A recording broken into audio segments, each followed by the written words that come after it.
Bonjour, j'aimerais savoir si on peut se fier aux allégations qu'on voit par exemple sur les compléments alimentaires. Riche en calcium, renforce la résistance de l'organisme, on peut voir ce type de message, de symbole ou de publicité sur certains produits. C'est ce qu'on appelle des allégations nutritionnelles ou de santé. Si vous voyez riche en vitamine C, il s'agit d'une allégation nutritionnelle. Elle permet d'indiquer par exemple qu'une denrée alimentaire contient tel ou tel nutriment. Quant aux allégations de santé, elles peuvent mettre en relation le composant d'une denrée alimentaire et la santé. C'est le cas quand vous voyez par exemple la vitamine B est nécessaire à une croissance et un développement osseux normaux des enfants. Mais alors peut-on vraiment s'y fier ?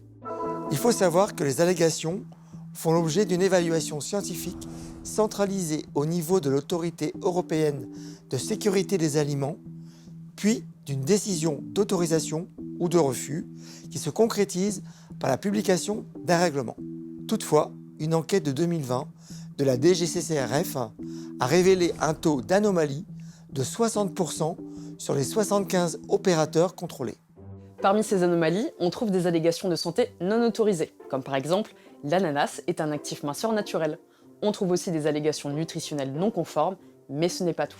Une autre anomalie concerne la présence d'au moins une allégation thérapeutique pour la moitié des opérateurs contrôlés, alors qu'elles sont interdites. Si une allégation de santé peut revendiquer la diminution d'un facteur de risque ou celle d'un risque de maladie, elle ne peut pas comporter de mention thérapeutique indiquant que tel nutriment prévient une pathologie ou la guérit.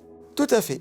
C'est pourquoi, si vous voyez sur un emballage ou sur une publicité des mentions telles que « réduit la douleur arthritique » ou encore « l'huile de concombre traite les maladies psychiatriques », passez votre chemin.